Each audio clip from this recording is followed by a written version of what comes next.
I think that the Christmas list obviously includes ejecting Russia from the Black Sea altogether, from Crimea. And now this is all very much in jeopardy. But because there are powerful vested interests in the United States that are still committed to this project, the Trump administration cannot openly say, we actually think we get a much better deal by aligning ourselves with Russia, and so we're going to drop this Ukraine project altogether and walk away. So they have to kind of wrap it in something that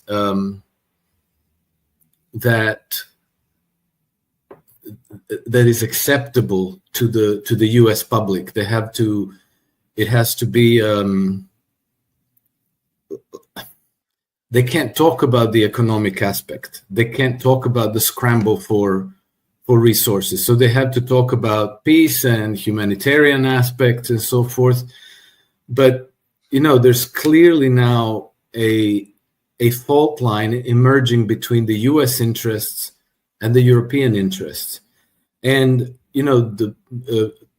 Zelensky has signed over in January the bulk of, I think it's predominantly United Kingdom and France. And I think that Germany is kind of teetering because the popular pressures are pushing the country away from Project Ukraine, while the CDU, CSU, the Greens, these increasingly unpopular political factions are still committed to the Project Ukraine.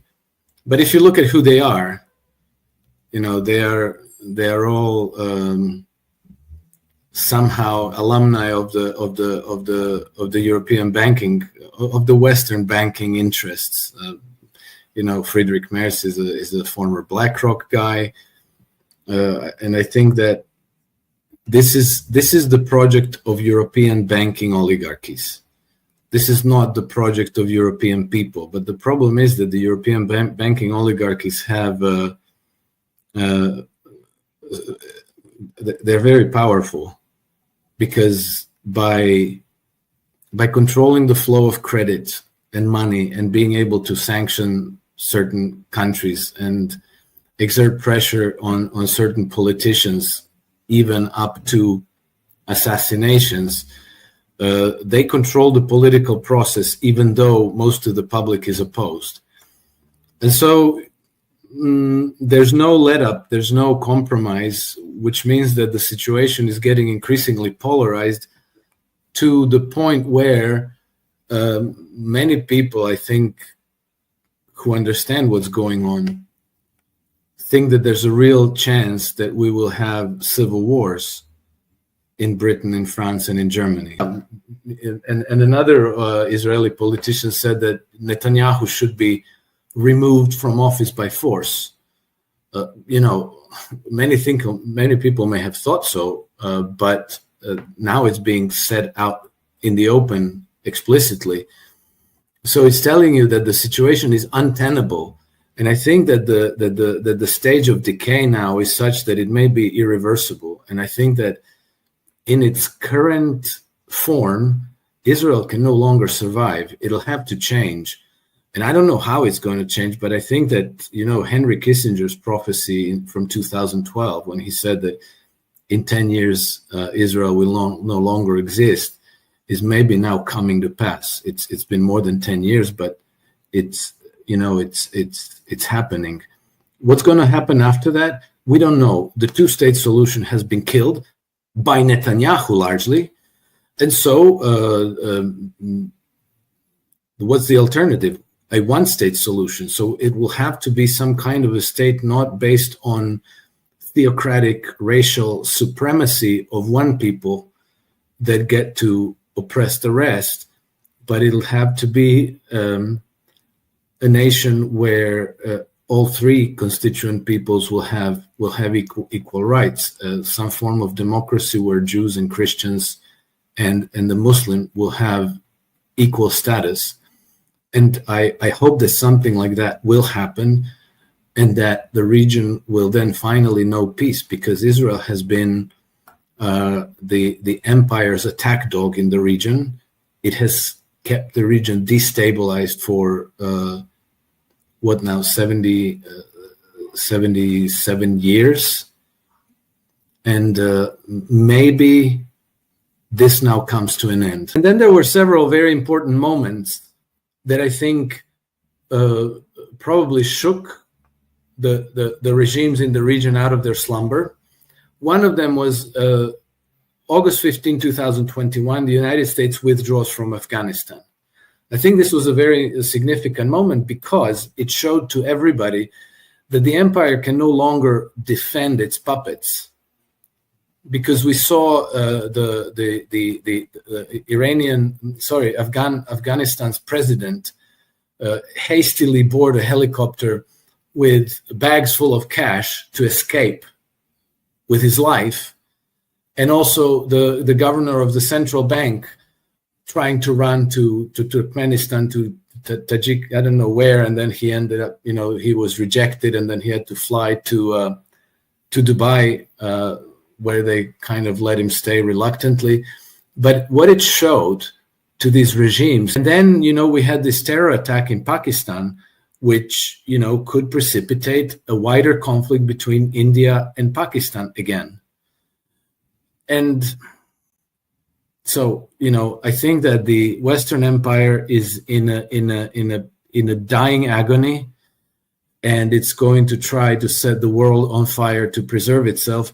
But at the same time, I think that the powers that are opposed to them understand what's going on. They're no longer falling into provocations, and I think it's getting much harder for them to do what they've been doing for the last 200 years.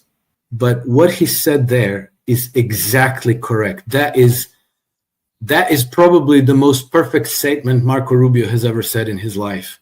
This is exactly what happened.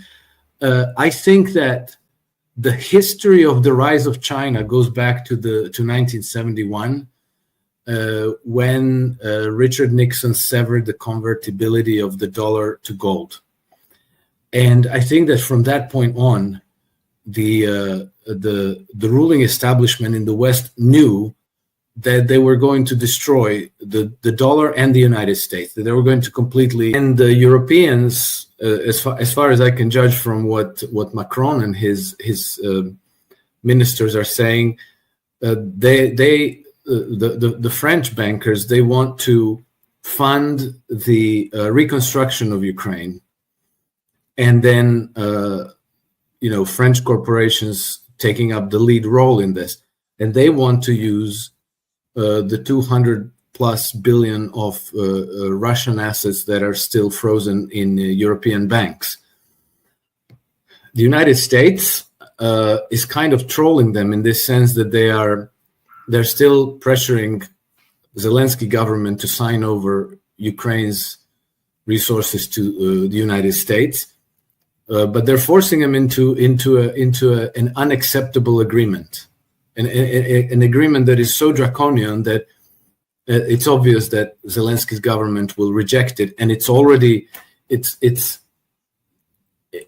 agreement is covering the same assets that the Brits already secured for themselves with their 100-year partnership signed on 16th January.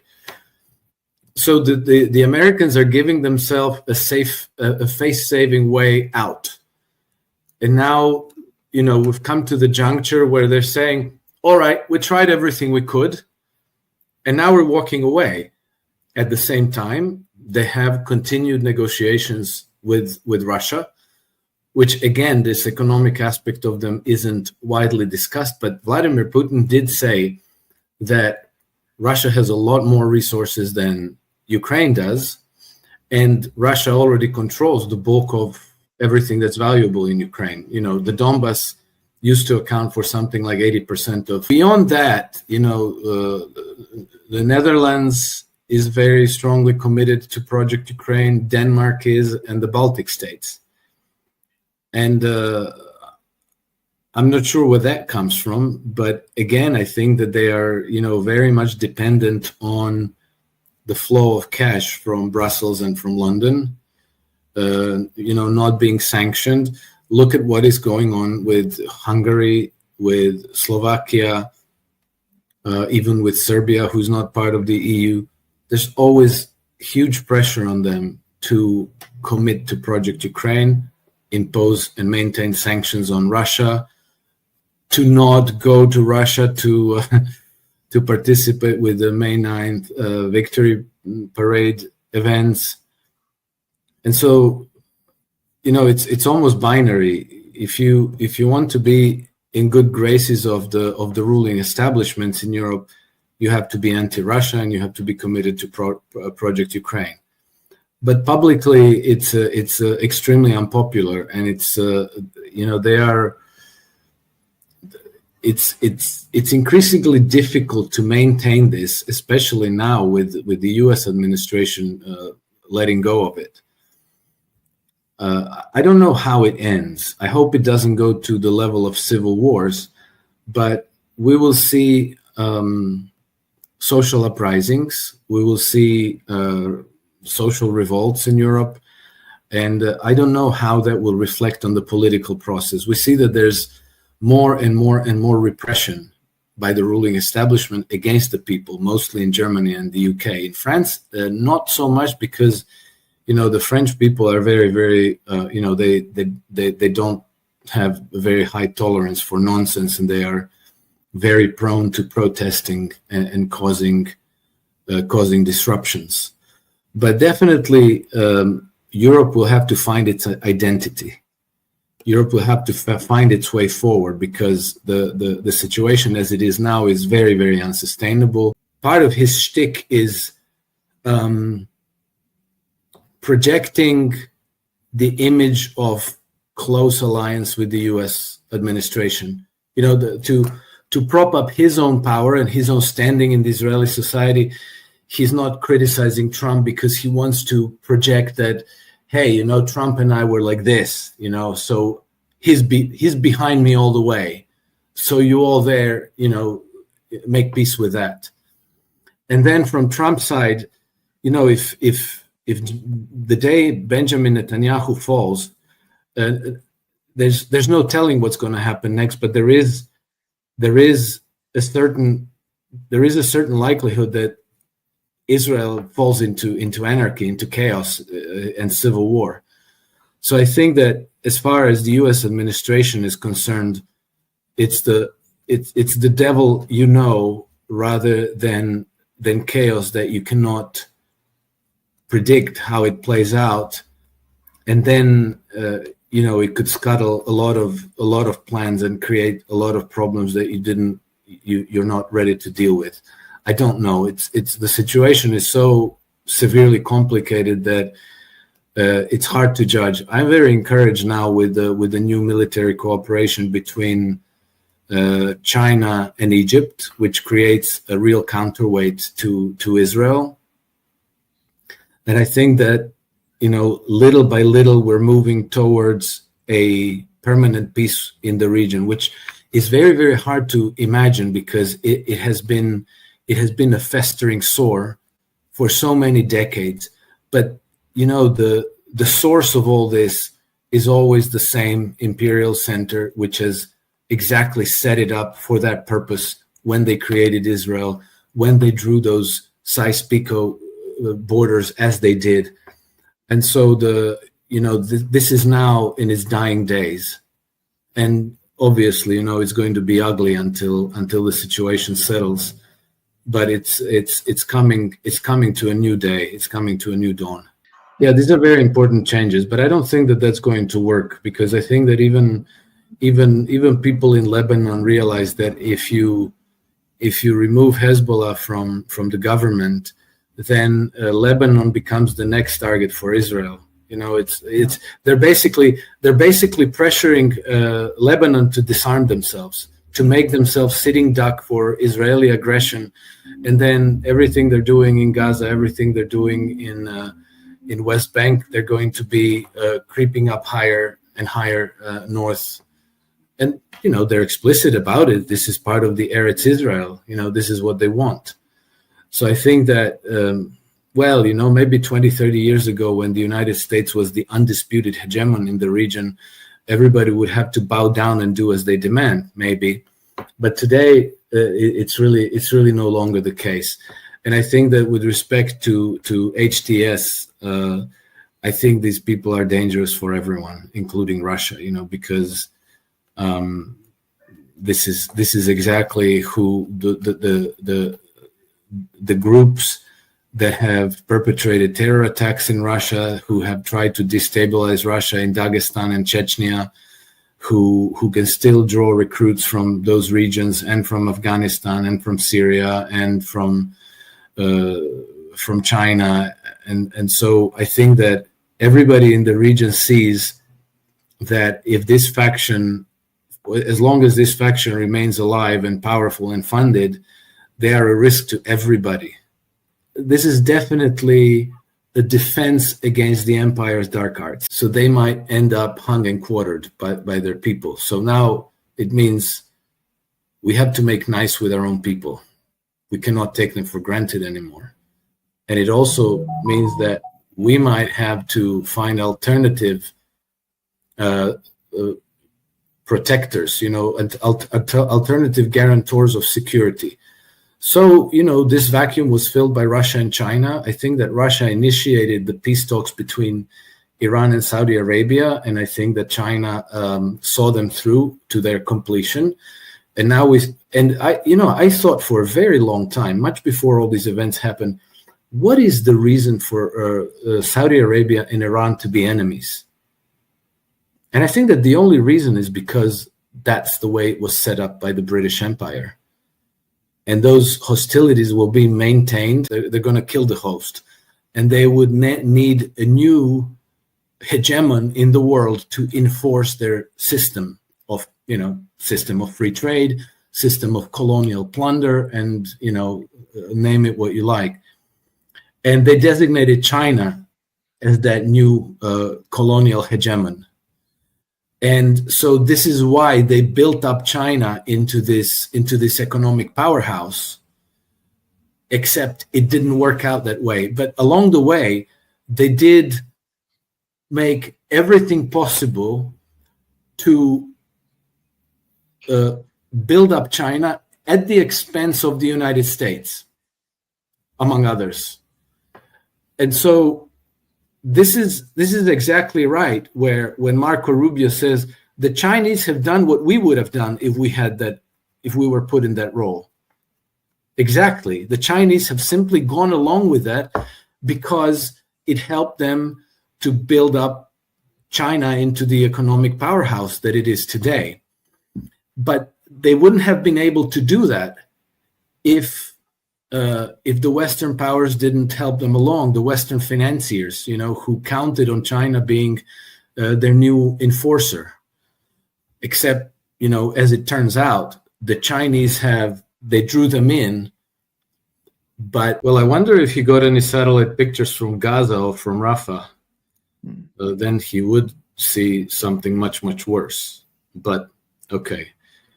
Look, I think that the situation in Ukraine is a mess, obviously, but it's winding down to a close. At least the active warfighting part is drawing to a close. And I think that Zelensky regime is going to fall. It's a matter of time.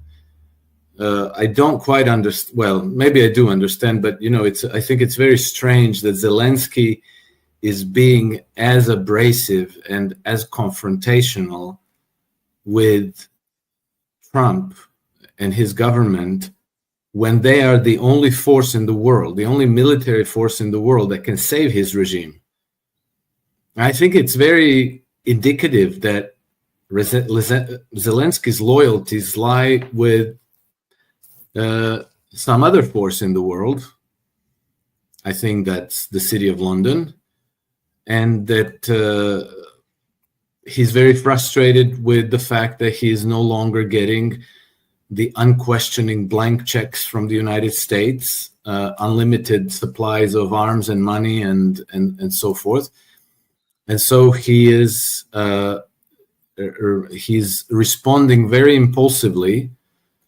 And I think that his policies are crafted in London, and he's doing as they tell him. And London has its own interests with respect to Ukraine, which are their interests, not the American interests, not the Western interests, not the European interests. And they are obviously trying to find ways to keep the United States committed to a Western-aligned regime in Ukraine, whether Zelensky or whoever might come after him. But the whole name of the game is keeping control of Kiev. And I think that part of the terms of the armistice will be probably 100% complete withdrawal of all Ukraine's forces from all four regions. So when they say we're going to freeze the front line, I think that what they're saying is we can stop fighting at these lines, but in the peace agreement, you will agree to completely withdraw your troops from all four regions that are now officially part of Russia, as far as the Russians are concerned. But I think more importantly than the buffer zone, because what buffer zone is a geographic concept. I think that they need to prevent Western powers, particularly Great Britain, from controlling the government in Kiev, controlling the ports, because if they have control of the ports, they will continue to use it to bring in weaponry, to ship in troops, to effect an opium war against Russia, because they will try to use it to smuggle drugs into Russia. You know, opium war has been one of the main tools of foreign policy of Great Britain for 200 years now, and you know that can greatly destabilize any nation, and it's a problem for Russia, because Ukrainians are, you know, largely Russian speakers. Many of them have family in Russia, so you can't prevent the people from going in and out. So there's always going to be Russia will always be a soft target if somebody has political control of the government in Kiev. So they will always have this vulnerability to being destabilized from Ukraine, unless they have control over their government and their you know, their system of law and order. And then, you know, let's not forget, the United States has had, I don't know, maybe they still have, a number of biolabs in Ukraine close to the Russian borders. According to the Pentagon themselves, Victoria Nuland conceded that they had 46 or 48, I forget the exact number, but there are many. So there's also the vulnerability to biological attacks in the future. So I think that there's no question that whether militarily or administratively, Russia has to take full control of Ukraine. And, you know, with the United States on their side, they might not need anymore to fight it out by force. It could be a political process. I think that Ukraine is crawling with Russian spies and Russian assets. I think that will continue to make it very, very difficult for the Western. And then there's the thing of Denmark, which, you know, will come to a breaking point over Greenland at some point. I think that the United States has now explicitly embraced multipolar integrations, which means that the current administration sees their future as part of the multipolar world, which means that they have to make nice with Russia, with China, I think that the tariff war is a wrecking ball to dismantle the current system of free trade and force a renegotiation of trade relations on a bilateral basis, with China, with Russia, with other countries, in a way that's different from the British free trade system enshrined under the WTO. But I think that in fullness of time, that's going to be the future. Of course, this is the United States shifting from the British free trade system to the American system of political economy, which is, the difference is that British free trade system is allocating credit to speculative activities, not to productive industry, and then running these boom-bust sequences, inflating financial bubbles, speculation, bursting the bubbles, obtaining massive bailouts for the too big to fail banks, rinse, repeat, all over and over and over again, where the nation, the population, the industries, the small and medium-sized enterprise always loses, and the bankers always walk away with the loot with complete impunity. The American system of political economy is more centered around a state-controlled bank that issues credit for productive uses, meaning infrastructure projects, reindustrialization,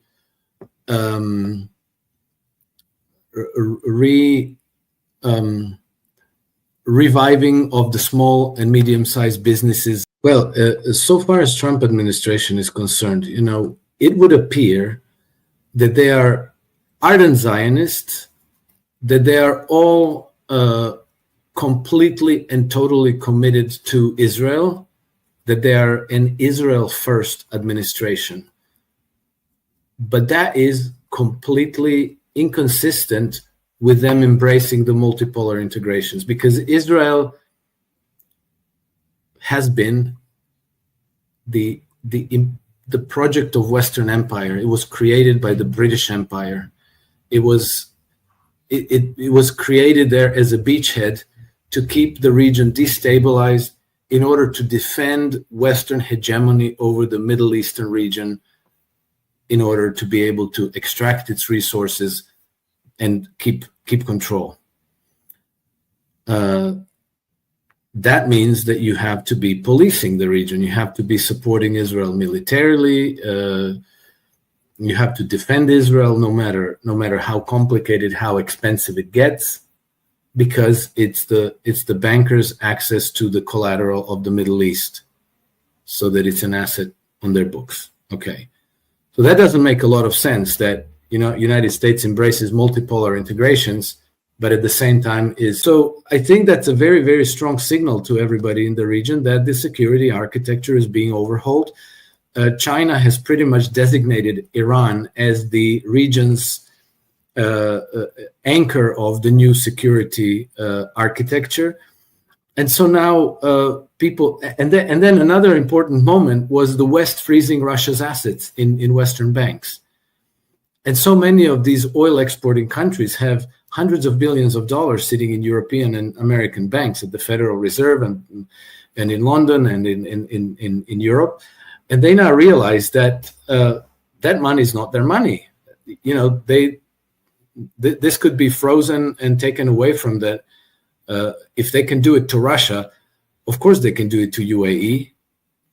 They can always invent some kind of the United States is still the leader in certain technologies. It's also a leader in certain industries that maybe go under the radar. But, I always like to point out, if you want to buy a Rolls-Royce piano, it's going to be the New York-built Steinway piano. And, they have things like, Fender guitars, and, Hollywood can still make nice films, once they once they sober up and purge it from all these degenerates that are running it. But the United States has a lot to offer to the world, and so I think that that's going to come back.